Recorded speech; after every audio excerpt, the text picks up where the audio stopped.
ধর্ম বিকৃত করে বেশি দিন বেঁচে থাকার চেষ্টা করিয়েন না। দলীয় দাপট দেখিয়ে একদিন বেঁচে থাকার চেষ্টা করিয়ে নেয়, 1 মিনিট নয়। দলীয় দাপট দেখাতে হবে না। প্রতিশোধ নেই, প্রতিশোধের পাতা ছিঁড়ে দিয়েছি। প্রতিশোধ নেই, প্রতিশোধের পাতা ছিঁড়ে দিয়েছি। কারো বিরুদ্ধে মামলা করব না, কাউকে জেল হাজতে দিব না, এক জমি 3 বার বিক্রি করব না, কোনো মানুষকে অপমান করব না, অমুকের চরিত্র ফুলের মতো পবিত্র এ বলে লাফাবো না। ওর খাই না আমি, দিন মজুরি করে খাই, ওটা মান সম্মান আছে।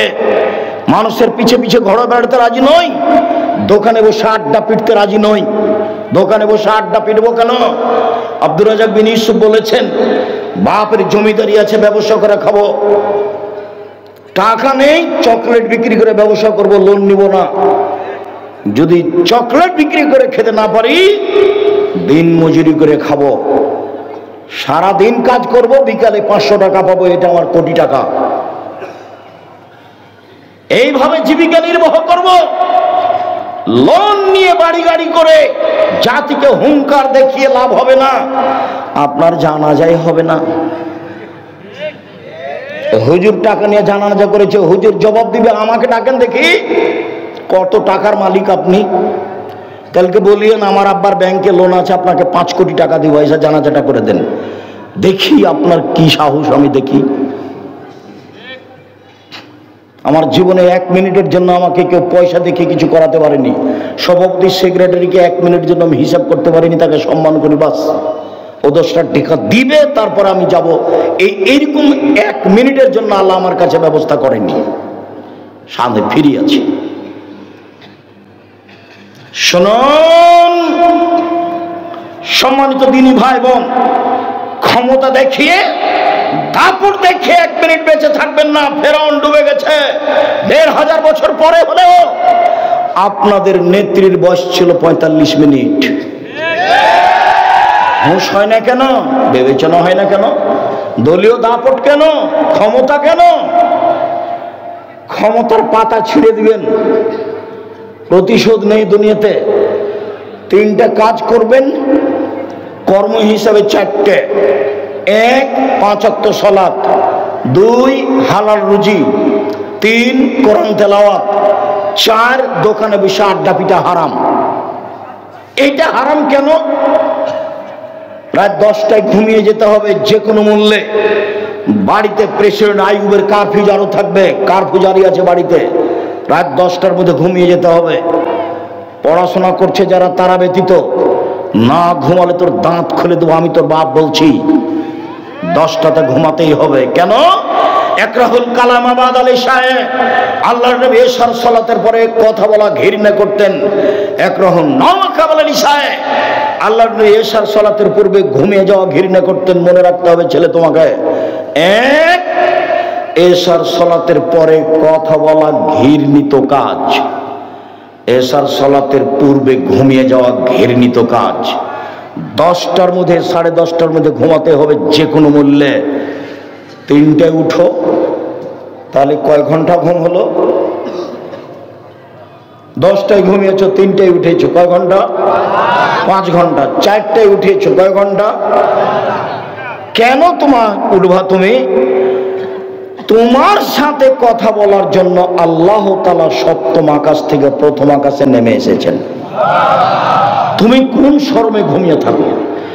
শুধুমাত্র আপনার সাথে কথা বলার জন্য আল্লাহ 7ম আকাশ থেকে 1ম আকাশে নেমে এসেছেন। এনজেল রব্বনা তাআলা ইলা সামাই দুনিয়া হিনা ইয়াবকা সুলুসুল লাইলিল আখিরা। রাতের 3 ভাগের 2 ভাগ পার হয়ে গেলে আল্লাহ 7ম আকাশ থেকে 1ম আকাশে নেমে আসেন। নেমে এসে বলেন, মায়াদুনি ফাস্তাজিবা লাহু, কে আমাকে ডাকে আমি তার ডাকে সাড়া দিব। মায়াসুরিনি ফাউতিয়াহু, কে আমার কাছে কিছু চাই, যে যা চাই তাকে আমি তাই দিয়ে দিব। মায়াস্তাগফিরনি ফাগফিরা লাহু, কে আমার কাছে ক্ষমা ভিক্ষা চায় আমি তাকে ক্ষমা করে দিব। তুমি একটু রাত 3টায় 4টায় উঠে সুন্দর করে ওযু করে 2 রাকাত সালাত আদায় করে হাতটা উঠে তুমি বলো না একটু যে নাটোরে আমাকে 5 শতক জমির ব্যবস্থা করে দাও। আরে নাটোরে বলবে কেন, ঢাকায় বলো। ওর কি রহমতের অভাব আছে? তুমি একটা ভ্যান চাও না, তুমি কিছু জমি চাও না, তুমি একটা ছেলে চাও না। আল্লাহর নবী বলছেন যে সারা পৃথিবীর মানুষ একসাথে, হিন্দু, মুসলমান, বৌদ্ধ, খ্রিস্টান, সবাই যদি নিজ নিজ প্রয়োজন চায়, একসাথে চায়, যে যা চাচ্ছে আল্লাহ যদি তাকে তাই দিয়ে দেন, তো আল্লাহর কাছে যত আছে তত হতে কমবে না। একটা সুই সাগরে ডুবিয়ে উঠিয়ে দেখবেন কতটুকু পানি লেগে আছে। সুয়ে যতটুকু পানি লেগে আছে এতটুকু আল্লাহর কাছে অর্থ সম্পদ কমবে না। তো আপনার বলতে সমস্যা কোথায়? তারপরে হিসেবে আমি তো মোবাইলই বন্ধ করেছি রাত 2টায়, তা আমি 3টায় উঠবো কি করে? সেই জন্য তো বলছি তোমার জীবন গরু, ছাগল, কুকুর, শ্রীলের মতো। তোমার মা রাত 3টে 4টায় টিভি বন্ধ করেছে, তোমার আব্বা তাহাজ্জুদ পড়তে উঠেছে, ওযু টজু করেছে, বিশাল টিভি, সালাত শুরু করতে যাবে আর চালু করেছে। চালু করার সাথে সাথে একবারে গোটা টিভি ভর্তি ল্যাংটা হয়ে চলে এসেছে। কোথায় তাহাজ্জুদ গেছে হারিয়ে।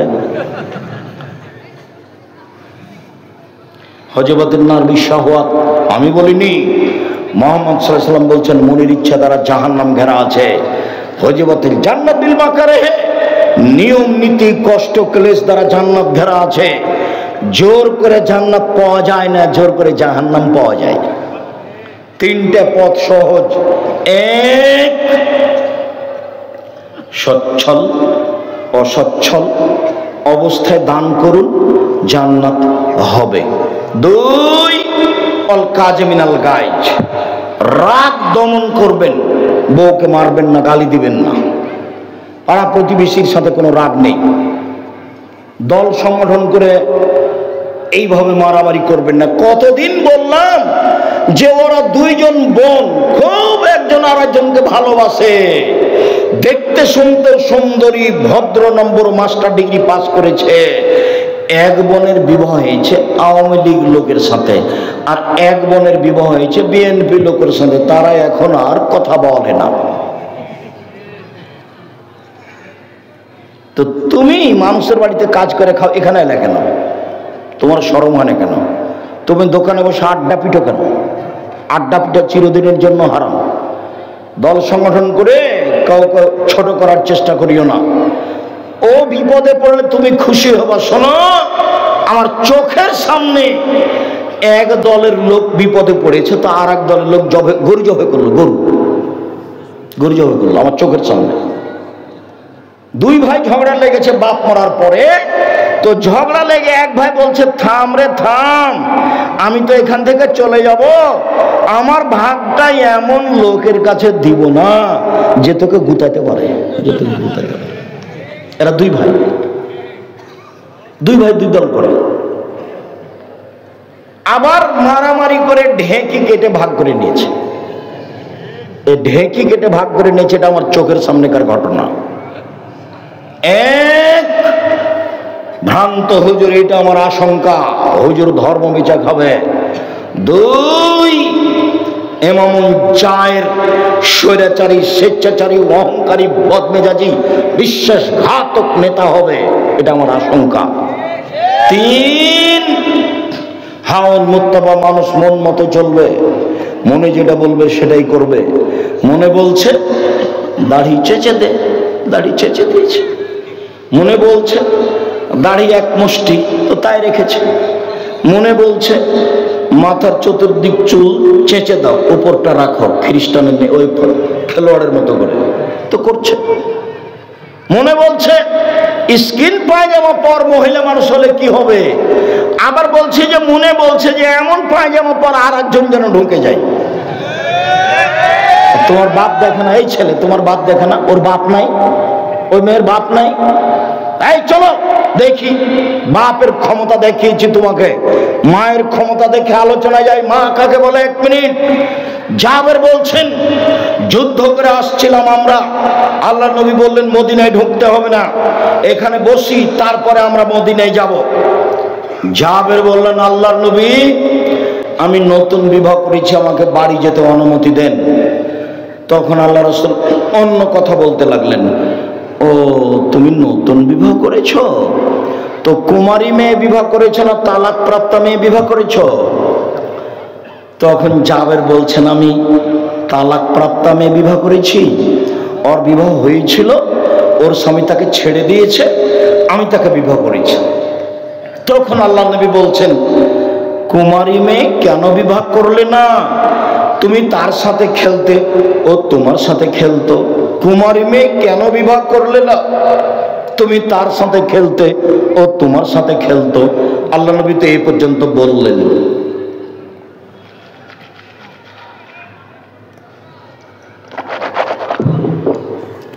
দেখি আল্লাহ নবী কি বলেন, জাবের কি বলেন। আল্লাহ নবী, আমার আব্বা উহুদের যুদ্ধে শহীদ হয়েছেন, 9 জন মেয়ে রেখে, 9 জন আমার বোন আছে। আল্লাহ নবী শুনেন, আমার আব্বা উহুদের যুদ্ধে শহীদ হয়েছেন 9 জন মেয়ে রেখে। আক্রাহ আন আতাজাওয়াজা মিসলাহুন্না, তাদের মতো কম বয়সের মেয়েকে বিবাহ করতে পছন্দ করিনি 4টা কারণে। আমার বোনদের মতো কম বয়সের কম বুদ্ধির মেয়েকে বিবাহ করা পছন্দ করিনি 4টা কারণে। এক, লেতুয়াল্লেমাহুন্না, আমার স্ত্রী যেন আমার বোনদেরকে বিদ্যা শিখাতে পারে। মা মেয়েকে কি শিখাবে? বিদ্যা। 2, বলে তুয়াদ্দেবাহুন্না, আমার স্ত্রী যেন আমার বোনদেরকে শিষ্টাচার শিখাতে পারে। শিষ্টাচার কি জিনিস? শিষ্টাচার হলো ঘোড়ার ডিম। কে শিষ্টাচার জানে? শিষ্টাচার কাকে বলে? মুরব্বীকে আমি আর জিজ্ঞাসা করলে তো শরম হবে, তুমি বলিও তোমার আব্বাকে, আব্বা শিষ্টাচার কি জিনিস আব্বু? একটু আসছি। 3, বলে তুরাজ্জানা আলাইহিন্না, আমার স্ত্রী যেন আমার বোনদের মাথার চুল চিরুনি করে সাজগোজ করে পরিপাটি করে রাখতে পারে। 4, বলে তাকুমা আলাইহিন্না, আমার স্ত্রী যেন আমার বোনদেরকে পাহারা দিতে পারে। এবার শোনো, তোমার মায়ের কাছে আসলাম। এই ছেলে শোনো, তোমার বোনকে বিদ্যা শিখাবে কে? মা। তোমার বোনকে শিষ্টাচার শিখাবে কে? মা। তোমার বোনকে পরিপাটি করে সাজগোজ করে চিরুনি করে সুন্দর করে রাখবে কে? মা। তোমার বোনকে পাহারা দিবে কে? মা। হাদিস বুখারী মুসলিম। বিদ্যা তো যা হয়েছে হয়েছে, যেটা করেছো করেইছো। তো শিষ্টাচার, তুমি বলো তোমার বোনের নখটা বড় আছে, এখন দেখবে না, বাড়িতে দেখেছো তোমার বোনের নখটা বড় আছে, নখে কি দেওয়া আছে? Nail polish. তোমার চোখে পড়েছে কিনা আজকে? তাহলে বাড়িতে গিয়ে দেখিও।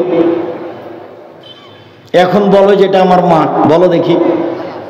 ওটা তোমার খালা। ঠিক বলেছে। তোমার মাকে বলিও, তোমার মা যেন তোমার মাকে, তোমার বোন যেন তোমার মাকে সৎমা বলে ডাকে। সেদিনে তো দেখাচ্ছিলাম সৎমা কাকে বলে। 2টা মেয়ে, একটা হলো নিজের, একটা সৎ মেয়ে। তোর মা বলেছে ওখানে বসে থাক, আমি একটু আসছি, এইদিকে বসে আছে। তোর নিজের মেয়েটা এসেছে, তখন বলছে আসো আম্মা, সম্মা সম্মা, কোলে নিয়েছে।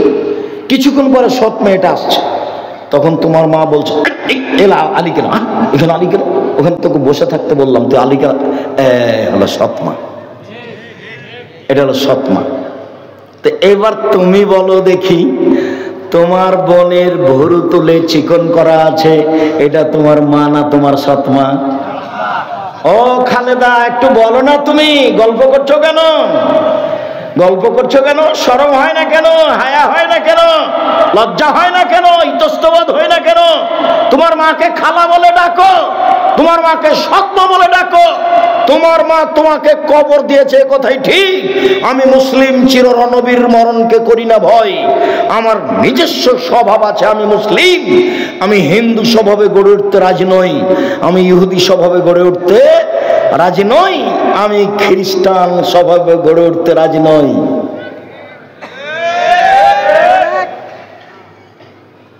তোমার মাথায় চুল ছোট কেন খালেদা? তোমার মাথায় চুল ছোট কেন? বলো তোমার মাকে এখন খালা বলবে না কি বলবে না ফুফু বলবে? বলো। মা তো বলতে পারবো না। মা মানে এক বিদ্যে, দুই শিষ্টাচার, তিন সাজগোজ, চার পাহারা। এক কথা ছিল এতক্ষণ, দাঁত খুলে দেবো একবারে। সালাত হয়েছে? দেরি করছিল কথা। আজকে ক্লাস থেকে স্কুল থেকে আসতে দেরি হলো কেন? কালকে 3:05 এসেছিল, আজকে 3:30 কেন? অক্ষরে অক্ষরে খোঁজ নিতে হবে। তোমার মা পাহারাদার, তোমার মা তোমার পাহারাদার, তোমার মা তোমার বোনের পাহারাদার, আমি বলিনি। আর তোমার বাপ তো কাকে বলে দেখালাম? কাকে বলে, কাকে দেখালাম বলো তো? আবু বকর সিদ্দিক রাদিয়াল্লাহু আনহু। কি দিয়ে বুঝাই আমি? তোমার মাথার চুল উপরে আছে, চতুর্দিক চাঁচা আছে। তোমার গায়ে একটা গেঞ্জি আছে, তাতে পিছনে 10 লেখা আছে। দেখতে দেখতে নামাজ শেষ। কোনটা বলি আমি? শিষ্টাচার না তোমার বাপ বুঝলো তো, না তোমার মা বুঝলো, না শিষ্টাচারের দাম দিল। আল্লাহর নবীর মুখের ভাষা, বুখারী মুসলিমের হাদিস। আম গাছে জাম ধরতে পারে, ধরে না। অমাবস্যার রাতে চাঁদ উঠতে পারে, উঠে না। সুয়ের ছিদ্র দিয়ে লাঙ্গলের ফাল ঢুকতে পারে, ঢুকে না। সুয়ের ছিদ্র দিয়ে লাঙ্গলের ফাল ঢুকে যেতে পারে, আম গাছে জাম ধরে যেতে পারে, অমাবস্যার রাতে চাঁদ উঠে যেতে পারে, এইগুলো ঘটে যেতে পারে। আমি যা বললাম এতে সন্দেহ আছে বলে কিয়ামত পর্যন্ত চেষ্টা করলে সরিষা ঢোকানো যাবে না। যা বলছি তাই থাকবে। বলো দেখি, তোমার বোন স্কিন পায়জামা পরে এখন বসে আছে, এখন বসে আছে তোমার বোন। তোমার বোন আর একটা পায়জামা পরে আছে, এরকম আর একজন ঢুকবে। তোমার বোনের চুলের সামনে থেকে মাথার চুল ছোট করা আছে। সময়ে সময়ে খোপা ওপরে বাঁধে। এটা হলো ধামাওয়ালিরা। ওই যে এরা যারা ভাইজান, যারা সাপড়িয়া যারা, ওরা কারা? বাইদানি। তোমার বোনের মাথা উপরে চুল বাঁধা আছে, একটা লম্বা কলম ঢোকানো আছে, বাইদানি। খারাপ লাগে কেন? তোমার বাপ বসে আছে নাকি? দেখো মুখখান দেখো তোমার বাপের। কষ্ট দিতে আসেনি। মুহাম্মদ সাল্লাল্লাহু আলাইহি ওয়াসাল্লাম